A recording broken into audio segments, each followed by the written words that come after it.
Dear students, তোমরা দেখছো science friend YouTube channel. আজ আমি তোমাদের সঙ্গে সপ্তম শ্রেণীর অঙ্ক বইয়ের অধ্যায় 2-এর কোষে দেখি 2.3-এর 12 দাগের অঙ্কগুলো থেকে আলোচনা করব। এর আগের ভিডিওগুলোতে আমি 1 থেকে 11 পর্যন্ত করিয়ে দিয়েছি। তোমরা যদি সেই ভিডিওগুলো দেখে না থাকো অবশ্যই কিন্তু প্লেলিস্ট থেকে গিয়ে দেখে নিও। দেখো 12 অঙ্কটা কি বলেছে, আমাদের গ্রামের রাস্তা তৈরির জন্য পরপর 4 বছরের খরচের অনুপাত যদি 2:4:3:2 হয় এবং ওই 4 বছরে যদি 132 লক্ষ টাকা খরচ হয়, তবে হিসাব করে দেখি দ্বিতীয় বছরে কত টাকা খরচ হয়েছে, প্রথম ও তৃতীয় বছরে মোট কত টাকা খরচ হয়েছে হিসাব করি।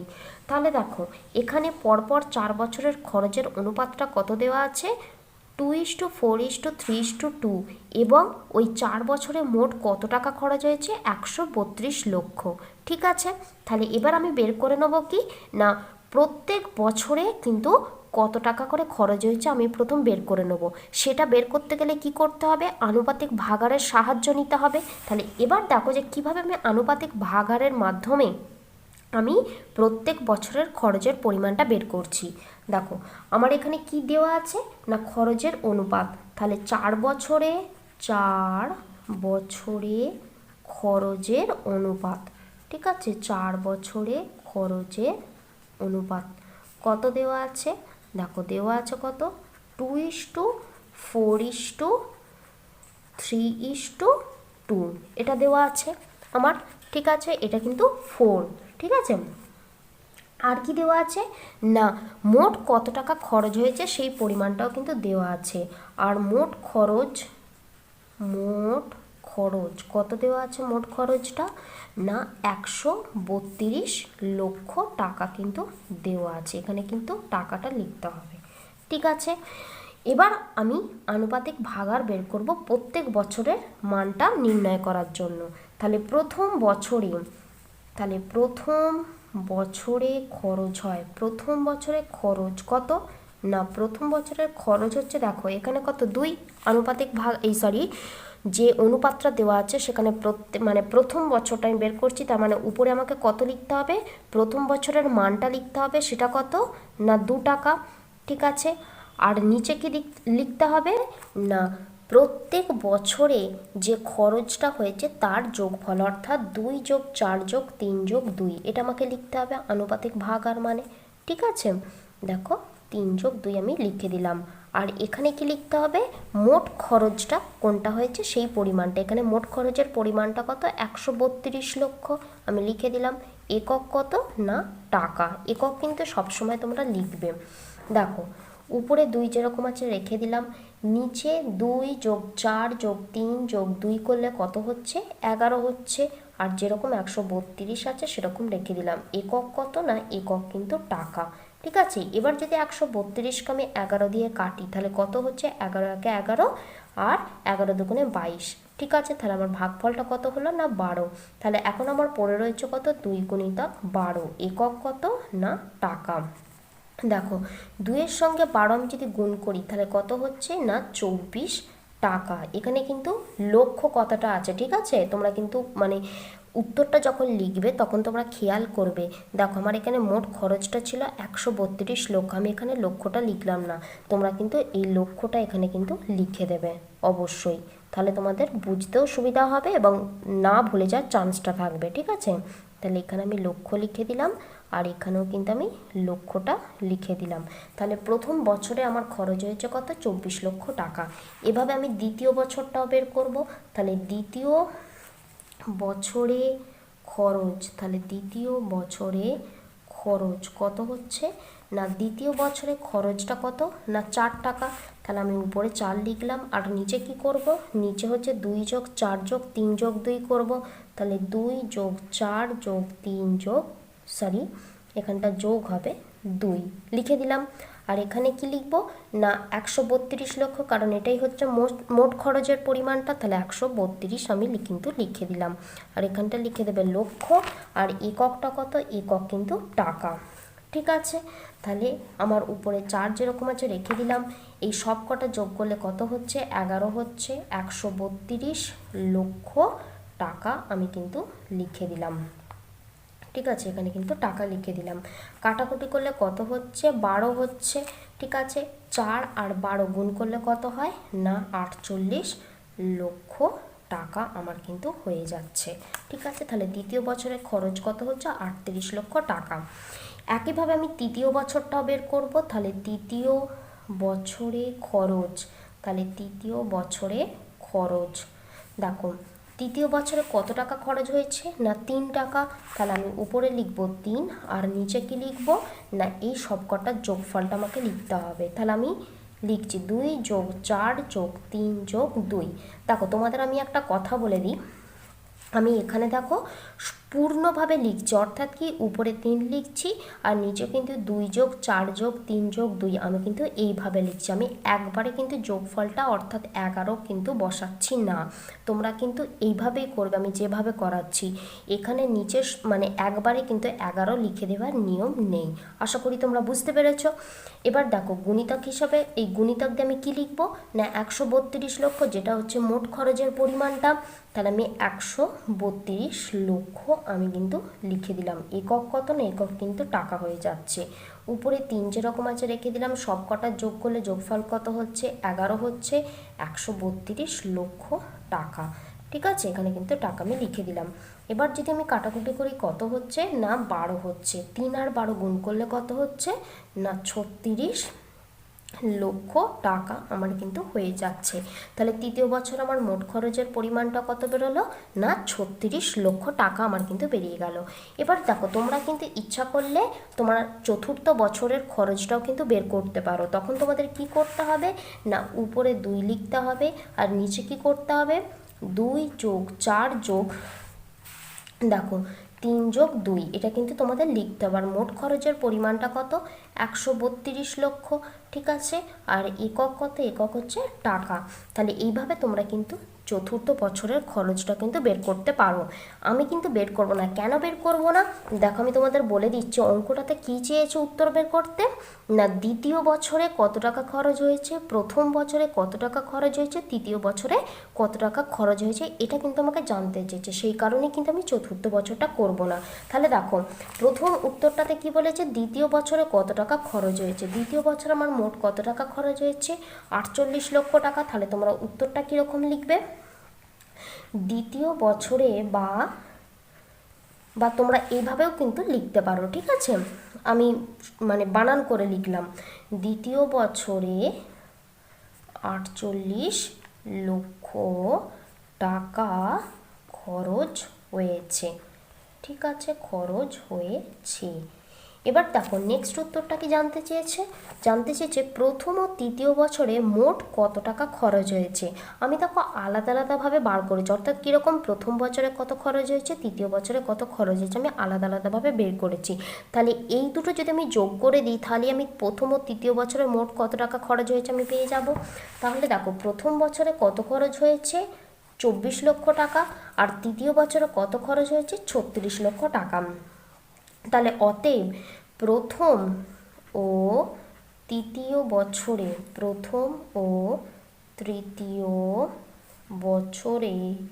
তৃতীয় বছরে মোট খরচ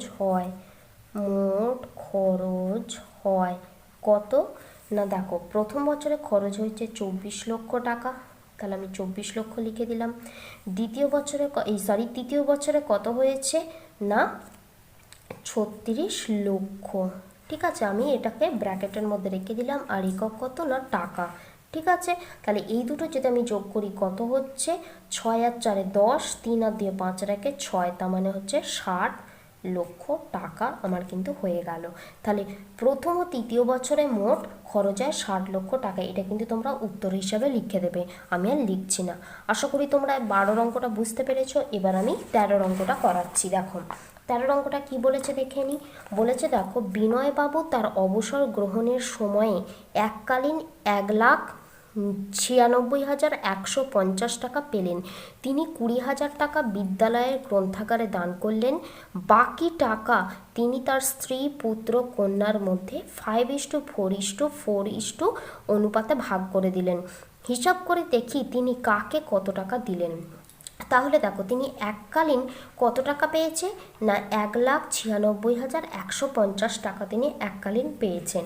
তার মধ্যে কিন্তু 20,000 টাকা তিনি গ্রন্থাগারে দান করে দিয়েছেন। তাহলে আমি প্রথম বের করব বাকি টাকা। এই যে বাকি টাকাটা আছে সেটা তার স্ত্রী পুত্র কন্যার মধ্যে 5:4:4 অনুপাতে ভাগ করে দিয়েছেন। তাহলে প্রথম আমাকে বের করতে হবে কিন্তু বাকি টাকার পরিমাণটা। দেখো তাহলে বাকি টাকা বের করতে গেলে কি করতে হবে, মোট টাকা থেকে যেটা গ্রন্থাগারে দিয়ে দিয়েছেন সেটা আমাকে বিয়োগ করতে হবে। তাহলে মোট টাকা বিয়োগ দানের টাকা, ঠিক আছে, দানের টাকা। তোমরা এখানে লিখে দিতে পারো যে বিদ্যালয়ে দানের টাকা, এটাও কিন্তু লিখে দিতে পারো। দেখো মোট টাকার পরিমাণটা কত, 1,96,150 টাকা বিয়োগ দানের টাকা কোনটা না দানের টাকা হচ্ছে 20,000 টাকা কিন্তু তিনি বিদ্যালয়ে দান করেছেন। এটাকে আমি ফার্স্ট ব্র্যাকেটের মধ্যে রেখে দিচ্ছি। আর একক কত না টাকা। দেখো যদি বিয়োগ করি আমার বিয়োগফল কত হচ্ছে 1,76,150 টাকা আমার কিন্তু বিয়োগফলটা হয়ে যাচ্ছে, অর্থাৎ বাকি টাকার পরিমাণটা কিন্তু আমি পেয়ে গেলাম। এবার আমি বের করব তিনি স্ত্রীকে কত দিলেন, পুত্রকে কত দিলেন এবং কন্যাকে কত দিলেন। দেখো এখানে অনুপাতটা কত দেওয়া হয়েছে, অনুপাতটা দেওয়া আছে দেখো 5:4:4:4। এটা আমাকে অনুপাতটা দিয়ে দিয়েছে বইতে। আর মোট যে টাকাটা তাদের মানে যে টাকাটা এই স্ত্রী পুত্র কন্যার মধ্যে ভাগ হবে সেই টাকার পরিমাণটা কত, 1,76,150 টাকা। এই টাকাটা আর কি তিনজনের মধ্যে ভাগ হবে। তাহলে আমাকে আনুপাতিক ভাগার বের করতে গেলে কি করতে হবে, প্রথম যেহেতু স্ত্রীরটা দেওয়া আছে আমি স্ত্রী কত পান সেটা দেখব। তাহলে স্ত্রী পান উপরে কি হবে 5 আর নিচে কি হবে না 5+4+4, তাহলে 5+4+4 এটা আমি লিখে দিলাম।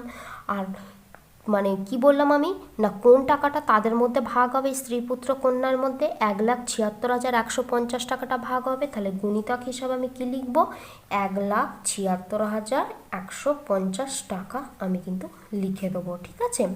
এবার দেখো উপরে 5 যেরকম আছে রেখে দিলাম, 5 আর 4 আর 4 যোগ করলে কত হচ্ছে 13 হচ্ছে।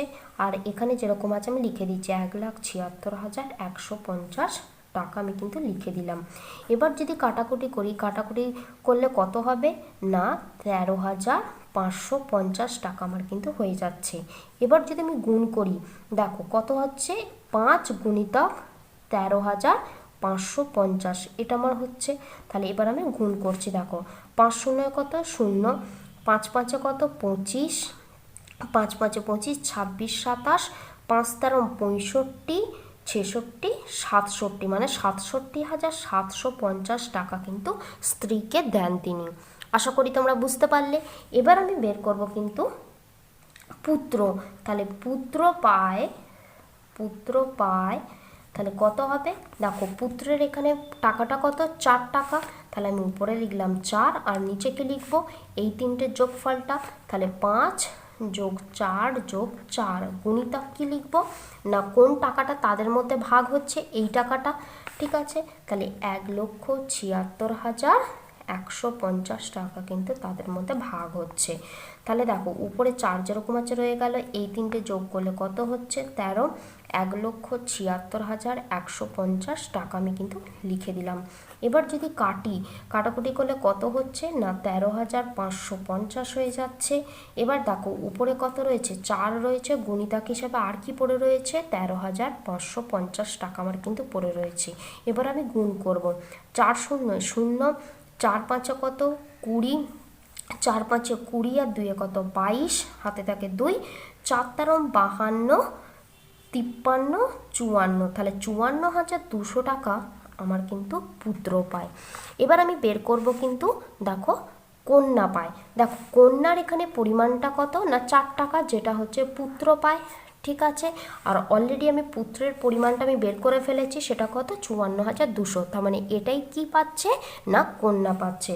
তাহলে অতএব আমি একবারে লিখে দিচ্ছি কন্যা পায়। তাহলে কন্যা পায় কত না 54,000 কিন্তু 200 টাকা কিন্তু কন্যা পায়। তাহলে আমি তিনজনের পরিমাণটাই বের করে ফেললাম। তাহলে তোমরা উত্তরটা কি লিখবে? স্ত্রী পান, পুত্র পায় এবং কন্যা পায় যথাক্রমে 67,750 টাকা। বারবার বলছি কিন্তু এককটা কিন্তু তোমরা লিখতে ভুলবে না, ঠিক আছে? পুত্র পায় কত? না 54,200 টাকা। কন্যা পায় কত? 54,200 টাকা। আশা করি তোমরা বুঝতে পেরেছো। উত্তরটা কিন্তু অবশ্যই তোমরা লিখে দেবে। এবার আসছি 14 অঙ্কটা। দেখো 14 অঙ্কটা কি বলেছে দেখে নিই। আমিনুর চাচা তার 35 কাঠা জমিতে 4:3 অনুপাতে বেগুন ও পটল চাষ করেছেন। প্রতি কাঠায় বেগুন থেকে 150 টাকা ও প্রতি কাঠায় পটল থেকে 125 টাকা লাভ করলেন। আমিনুর চাচার মোট জমি থেকে বেগুন ও পটল চাষ করে লাভের পরিমাণের অনুপাতটা হিসাব করতে আমাকে বলেছে। দেখো মোট তাহলে জমির পরিমাণটা কত? 35 কাঠা। বেগুন ও পটল চাষ করার জমির অনুপাতের পরিমাণটা কত? 4:3। ঠিক আছে, তাহলে এইটুকু আমি প্রথম আগে লিখে নিচ্ছি। তাহলে জমির অনুপাত, জমির অনুপাত, ঠিক আছে, অনুপাতটা কত? না 4:3। আর মোট জমি কত দেওয়া আছে? মোট জমি কত? মোট জমি না 35 কাঠা। ঠিক আছে, এটা হচ্ছে মোট জমিটা লিখে দিলাম। এবার আমি বের করব বেগুন চাষের বেগুন চাষ করেছেন যে পরিমাণের জমিতে, সেই জমির পরিমাণটা কিন্তু আমি বের করব। তাহলে বেগুন চাষের জমি আমি লিখব। তাহলে বেগুন চাষের জমির পরিমাণ, বা জমিও লিখতে পারো তোমরা, জমির পরিমাণ। ঠিক আছে, আনুপাতিক ভাগাড়ের মাধ্যমে আমাকে বের করতে হবে, কারণ এখানে অনুপাত দেওয়া আছে যেহেতু। দেখো তাহলে প্রথমে আমাকে যেহেতু বেগুন জমিটা দেওয়া আছে, তার মানে প্রথম যেটা সংখ্যাটা থাকবে সেটা হচ্ছে বেগুন চাষের ক্ষেত্রে। তাহলে 4 হচ্ছে আমার 4 কাঠা জমিতে হচ্ছে বেগুন চাষ করেছেন। তাহলে উপরে লিখবো 4 আর নিচে কি করতে হবে? 4 যোগ 3, যেহেতু আমি আনুপাতিক ভাগাড়ের মাধ্যমে বের করছি। ঠিক আছে, আর মোট জমিটা কত? না 35 কাঠা। তাহলে 35 কাঠা আমি কিন্তু লিখে দিলাম। একক কত হবে? না কাঠা হয়ে যাবে। দেখো উপরে 4 আর 3 যোগ করলে কত? 7 আর 35 আমি কিন্তু লিখে দিলাম। একক কত? না কাঠা। এখানটা কিন্তু তোমরা কাঠা লিখে দেবে। ঠিক আছে, এবার যদি 35-এর সাথে কাটাকুটি করি, ভাগফল কত হচ্ছে? 5 হচ্ছে, আমি লিখে দিলাম। 4 আর 5 গুণ করলে কত হচ্ছে? না 20 কাঠা। একক কিন্তু আমি কাঠা লিখে দিলাম। তাহলে বেগুন চাষের পরিমাণটা কত? না 20 কাঠা জমি। ঠিক আছে, একইভাবে আমি বের করব কি? না পটল চাষের জমির পরিমাণ। তাহলে পটল চাষের জমির পরিমাণ,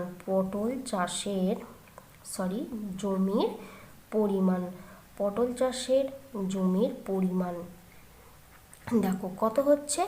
না যেটা প্রথমে বললাম পটল, বেগুন, আর যেটা দ্বিতীয় থাকবে সেটা হচ্ছে পটল। তাহলে উপরে হবে 3 আর নিচে কি হবে? 4 যোগ 3 হবে। আর মোট জমির পরিমাণটা কত? না 35 কাঠা। তাহলে আমি 35 কিন্তু লিখে দিলাম। একক কত? না একক কিন্তু কাঠা। ঠিক আছে, উপরে আমি 3 লিখে দিলাম। 4 আর 3 যোগ করলে কত হচ্ছে? 7 হচ্ছে। 35 যেরকম আছে রেখে দিলাম। একক কত? কাঠা। তোমরা কিন্তু এখানে কাঠা লিখবে। এবার যদি 7 আর 35 কাটাকুটি করি, কত হচ্ছে? ভাগফল 5 হচ্ছে। 3 আর 5 গুণ করলে কত? না 15, এটা হচ্ছে কাঠা হয়ে যাচ্ছে। তাহলে পটল চাষের জমির পরিমাণ কত? না 15 কাঠা। এবার দেখো কি বলেছে তোমাদের কোশ্চেনে, বলেছে প্রতি কাঠায়, প্রতি মানে কি? 1 কাঠা। তাহলে প্রতি কাঠায় বেগুন থেকে 150 টাকা ও প্রতি কাঠায় পটল থেকে 125 টাকা লাভ করেছেন। ঠিক আছে, তাহলে আমার এখানে বেগুন চাষ করেছেন মোট কত কাঠা জমিতে? 20 কাঠা জমিতে। বলেছে যে 1 কাঠা জমি থেকে বেগুন চাষ করে তিনি যদি 150 টাকা লাভ করতে পারেন, তাহলে এই 20 কাঠা জমিতে বেগুন চাষ করে তিনি কত টাকা লাভ করবেন, আমি সেটা বের করব। ঠিক আছে, দেখো আমি বের করছি। তাহলে অতএব 1 কাঠা জমি থেকে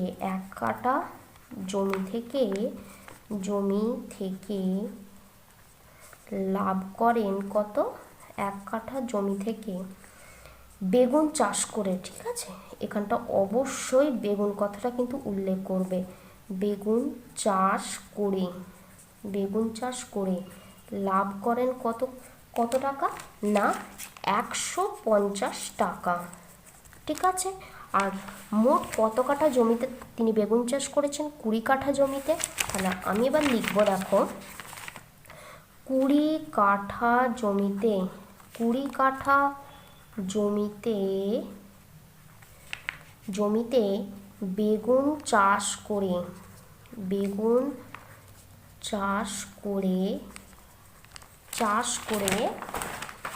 দেখো লাভ করেন, বেগুন চাষ করে লাভ করেন কত টাকা না 20 গুণিতক এই 150 টাকা হয়ে যাবে। একক কত না টাকা। ঠিক আছে, দেখো আমি এইভাবেই কিন্তু এটাকে রেখে দেবো। এবার আমাকে নেক্সট লাইনটা কি বলেছে, দেখো নেক্সট লাইনটা বলেছে যেটা প্রতি কাঠায় পটল থেকে 125 টাকা লাভ করেন। পটল চাষ করার জমির পরিমাণটা মোট কত টাকা না 15 কাঠা। তাহলে একইভাবে আমি লিখব 1 কাঠা জমিতে পটল চাষ করে লাভ করেন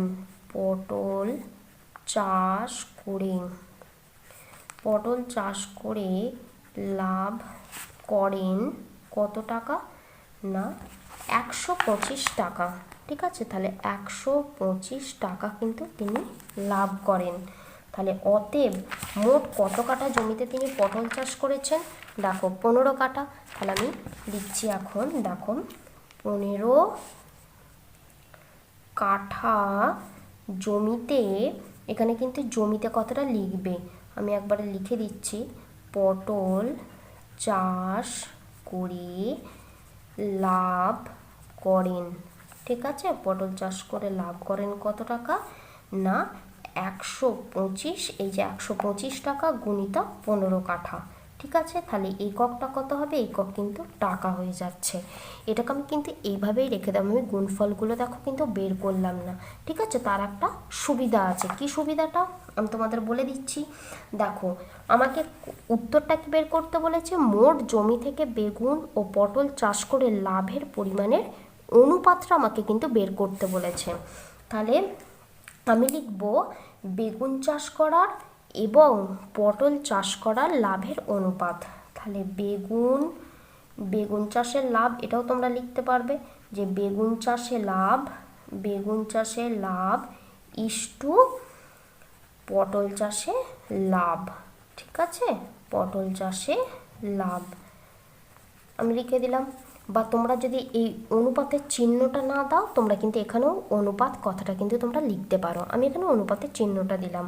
ঠিক আছে, দেখো প্রথমে যেহেতু আমি বেগুন চাষটা লিখেছি, আমাকে তাহলে বেগুনটা প্রথমে লিখতে হবে। তাহলে কত লাভ হয়েছে? 20 গুণিতক 150 টাকা। আমি কিন্তু এখানে এককটা লিখবো না, কারণ অনুপাত মানেই হচ্ছে সমানুপাত, তার কোনো একক থাকে না, সেই কারণে আমি কিন্তু এখানে লিখবো না। ঠিক আছে, পটল চাষে লাভ কত টাকা না 125 গুণিতক কিন্তু 15 টাকা আমার কিন্তু হয়ে যাচ্ছে। দেখো এখানে আমি কিন্তু গুণফলটা করে এখানে কিন্তু বসাতে পারতাম। কেন গুণফলটা আমি করলাম না? কারণ দেখো গুণফল করে আমি যদি বসাতাম, সেক্ষেত্রে কিন্তু তোমাদের একটু বড় ধরনের ক্যালকুলেশন করতে হতো। যাতে সেই বড় ক্যালকুলেশনটা না করতে হয়, সেই কারণে কিন্তু আমি গুণফলটা বের করলাম না। তার একটা সহজ উপায় কি, দেখো এখানে আছে কত 20 আছে, এখানে কত আছে 15 আছে, বা এটাকেও তোমরা ধরতে পারো এখানে আছে 150, এখানে আছে 125। ঠিক আছে, এই সব কটাই কিন্তু এই অনুপাতের মানে উভয় দিকে যে সংখ্যাগুলো আছে সব কটাই কিন্তু 5 দ্বারা বিভাজ্য। তোমরা যে কোনো দুটোকে ধরে করতে পারো। আমি ছোটোগুলোকে ধরে প্রথম করছি। দেখো এখানে কত আছে 20, 20কে যদি আমি 5 দিয়ে কাটি তাহলে কত হচ্ছে? 4 হচ্ছে আমার ভাগফল। এখানে তোমরা ভাগ মানে যদি অসুবিধা হয় ভাগটা কিন্তু পাশে করে দেখে নেবে। আমি একটা দেখিয়ে দিচ্ছি। দেখো 20কে আমি কত দিয়ে ভাগ করছি? 5 দিয়ে। তাহলে ভাগফল কত হচ্ছে? 4 5 20। এখানে দেখো আমি 15টাকে কাটবো, কারণ আমি ছোটোগুলো বললাম। আর এমনভাবেই সংখ্যাগুলোকে কাটতে হবে, এইটাকে যদি 5 দিয়ে যায়, এই যে কোনো একটাকেও কিন্তু 5 দিয়ে তোমাকে মানে ভাগ করা যেতে হবে। যদি ফ্র্যাকশনে বা দশমিক সংখ্যাতে যদি ভাগফলটা চলে আসে সেটা কিন্তু হবে না, মানে উভয় পক্ষকেই সমান সংখ্যা দিয়ে কিন্তু ভাগ করা যাবে এমন ধরনের সংখ্যায় কিন্তু তোমাকে বাছতে হবে। তাহলে যেহেতু উভয় পক্ষকেই মানে যে সংখ্যাগুলো আছে উভয় পক্ষে অনুপাতের 5 দিয়ে যাচ্ছে, তার মানে তোমাকে কিন্তু 5 দিয়ে ভাগ করতে হবে। আশা করি তোমরা বুঝতে পারলে। তাহলে এখানে আমার কত পড়ে রয়েছে দেখো, 150 পড়ে রয়েছে, আমি লিখে দিলাম। 125টা আমি রেখে দিচ্ছি। দেখো 15কে 5 দিয়ে কাটলে কত হচ্ছে না 3 হচ্ছে। সরি, এখানে আমি টাকাটা লিখবো না বললাম, আমি ভুল করে লিখে দিয়েছি, কারণ অনুপাতের কোনো একক থাকে না আমি বললাম। দেখো এবার আমি 4 যেরকম আছে রেখে দিলাম। 150 টাকা আমাকে 5 দিয়ে কাটা যাচ্ছে, 125 টাকা আমাকে 5 দিয়ে কাটা যাচ্ছে। এবার তোমরা হয়তো অনেকেই কোশ্চেন করতে পারো এটা কিভাবে বোঝা যাচ্ছে যে উভয় পক্ষকেই 5 দিয়ে কাটা যাবে। দেখো যে কোনো সংখ্যার শেষ অঙ্কটা যদি 0 থাকে বা 5 থাকে সেই সংখ্যাটাকে কিন্তু 5 দ্বারা বিভাজ্য করা যায়। কি বললাম না, 0 অথবা যদি 5 থাকে শেষ অঙ্কে কোনো একটা সংখ্যার, তাহলে কিন্তু সেই সংখ্যাটা 5 দ্বারা বিভাজ্য অবশ্যই হবে। আশা করি তোমরা বুঝতে পারলে। তাহলে 150কে যদি আমি 5 দিয়ে কাটি তাহলে কত হচ্ছে, ভাগফল 30 হচ্ছে, ইষ্টমে লিখে দিলাম। 125কে আমি যদি 5 দিয়ে কাটি ভাগফল কত হচ্ছে, 5 দুগুণে 10, 5 5 25, আর গুণিতক 3 যেরকম আছে রেখে দিলাম। এবার দেখো এই 30 এখনও 5 দিয়ে কাটা যাচ্ছে, 25কেও এখনও 5 দ্বারা কাটা যাচ্ছে। 4 যেরকম আছে রেখে দিলাম। 5 6 কত 30, আর 25কে যদি 5 দিয়ে কাটি 5 5 25, আর এখানে 3 যেরকম আছে রেখে দিলাম। এবার দেখো এই 6 আর 3 দুটোকেই আমি 3 দ্বারা কাটতে পারছি, তাহলে 4 যেরকম আছে রেখে দিলাম। 6কে 3 দ্বারা কাটলে বা ভাগ করলে কত হচ্ছে না 3 দুগুণে কিন্তু 6। 5 যেরকম আছে রেখে দিলাম। 3কে 3 দ্বারা ভাগ করলে আমার ভাগফল কত হচ্ছে না 1 হচ্ছে। এবার দেখো এখানে আছে কত 4 গুণিতক 2, এখানে আছে কত 5 গুণিতক 1। এই যে সংখ্যাগুলো অনুপাতের উভয় দিকে আছে, কোনো সংখ্যাকেই দেখো 1 ছাড়া অন্য কোনো সংখ্যা দ্বারা ভাগ করা যাচ্ছে না। 1 যতক্ষণ না আসে ততক্ষণ পর্যন্ত কিন্তু তোমাকে ভাগ করে যেতে হবে, মানে 1 দ্বারা ভাগ করা যাচ্ছে ততক্ষণ পর্যন্ত কিন্তু তোমাকে করে যেতে হবে এইভাবে, ঠিক আছে। তাহলে 4 আর 2 গুণ করলে আমার কত হচ্ছে 8 হচ্ছে, 5 আর 1 গুণ করলে কত হচ্ছে 5 হচ্ছে। তাহলে এটাই হচ্ছে আমার নির্ণেয় অনুপাত। তাহলে আমার অনুপাতটা কত হলো 8:5। তাহলে তোমরা উত্তরটা কি লিখবে, উত্তরটা লিখে দেবে বেগুন ও পটল চাষ করে লাভের পরিমাণের অনুপাত 8:5। আশা করি তোমরা বুঝতে পেরেছ অঙ্কটা। আজ এই পর্যন্ত। আজকে যে অঙ্কগুলো আমি করালাম তার মধ্যে যদি কোনো জায়গা তোমাদের বুঝতে অসুবিধা হয় তোমরা অবশ্যই আমাকে কমেন্ট সেকশনে কমেন্ট করো।